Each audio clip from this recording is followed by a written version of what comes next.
সবচেয়ে ভালো বলেন আলাপ, সাজিয়ে গুছিয়ে বলতে পারেন, ভালো গল্প বলতে পারেন। কারণ দুই ভাই পাশে মুজিবুর রহমান সরোয়ার একসাথে 2 বছর একই রুমে জেলেছে। অনেক কিছু শেখার সৌভাগ্য হয়েছে। প্রয়াত তরিকুল ইসলাম স্যারের কথা মনে পড়ে। আমাদেরকে বারান্দায় বসার কিছু চেয়ার দিয়েছিল তৎকালীন মইনি আহমদ সরকার। সেখানে অনেকগুলো পেপার আমরা আনতাম। তরিকুল ইসলাম স্যার খালি গায়ে এসে বসতেন। আমরা 22 জন ছিলাম একই রুমে। তা আমাকে বলতো যে পড়ে পড়ে সব শোনাও। ইতিমধ্যেই নামাজের আজান হয়ে যেত। আলাল সাহেব আবার খুব পাঞ্চুয়াল, খুবই মানে ক্লিন চলেন, আমার হাঁটেন 1 ঘন্টা সব।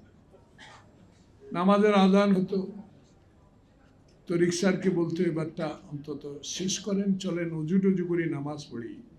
আজান দিতে আমাদের ইব্রাহিম সাহেব নাকি হাফিজ ইব্রাহিম, সুন্দর বারান্দার মধ্যে নামাজ পড়তাম। তরিক স্যার বলতো এখন যদি মইনি আহমদ বলে তোমরা ফ্রি, কোথায় যাবে তোমাদের নামাজ, কোথায় যাবে উজু দিবা? এই কথাটা বলার অর্থ সমসাময়িক রাজনীতি নিয়ে কথা বলবেন আমার প্রিয় নেতা মেজর হাফিজ। আমি 3 জন উপদেষ্টার বক্তব্য শুনে একটু সাহস পেয়েছি আজ। এই কারণে সাহসটা পেয়েছি, যেই নেত্রীকে এক কাপড় পরে ক্যান্টনমেন্ট থেকে বের করে দিয়েছেন,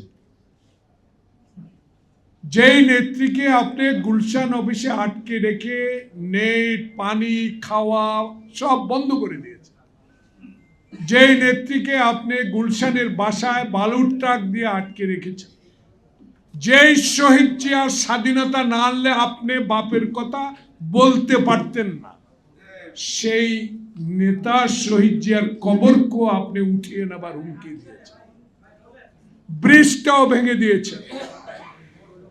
আজকে এই দিনে তাই শহীদ জিয়ার কথা বারবার আমার মনে পড়ে যে শহীদ জিয়ার বাংলাদেশ আপনি বানিয়েছেন বাবার বাংলাদেশ। সেই বাবার বাংলাদেশে এখন আপনি নাই।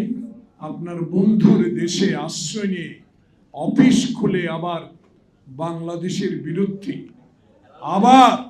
বাংলাদেশের বিরুদ্ধে চক্রান্ত শুরু করছেন।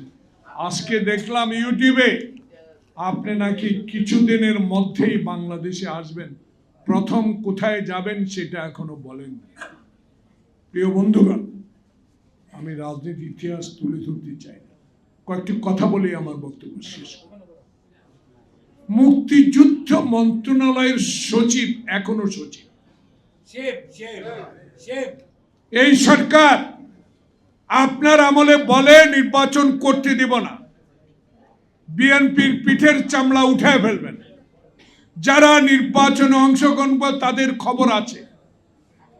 এই সব কথার উত্তর আপনাদের দেওয়া উচিত ছিল। নির্বাচন হবে আমার দৃঢ় বিশ্বাস, আমি বিশ্বাস করি। নির্বাচন ঠেকানোর যারা বলে তাদের সে শক্তি নাই। শক্তি একমাত্র আল্লাহ আর জনগণের, জনগণ বিএনপির সাথে।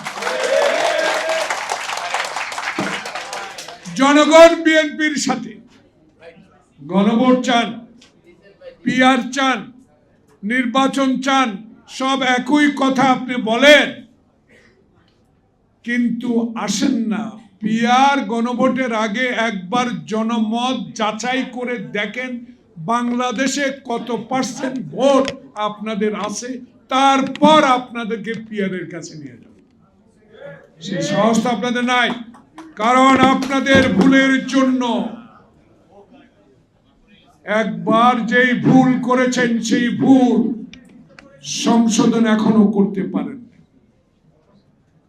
এখন নতুন করে আবার নির্বাচনকে যদি বানচাল করার কোন হীন প্রচেষ্টা করে থাকেন, আমরা এখনো বেঁচে আছি। আমরা হাফ প্যান্ট পরে যুদ্ধ করেছি, আমরা অস্ত্র হাতে যুদ্ধ করেছি। আমার নেতা সেক্টর কমান্ডার ছিল, তাই সে আদর্শের সৈনিক আমরা। নির্বাচন বানচাল করার কথা দয়া করে আর বলেন না।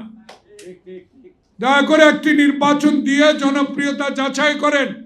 বাংলাদেশের তারেক রহমান বলে দিয়েছে যে এই নির্বাচনে ভোট দেবার আন্দোলনের জন্য হাজার হাজার নেতা কর্মী আমরা জেলে গিয়েছি, আত্মহত্যা দিয়েছি। ছাত্র জনতার বিপ্লবকে সমর্থন দিয়ে আজকে এই পর্যায়ে এনে আবার যদি আরেকটি নির্বাচনকে বানচাল করার হীন প্রচেষ্টা করেন, তাহলে আপনাদেরকে আমি মনে করব আপনারা আওয়ামী লীগের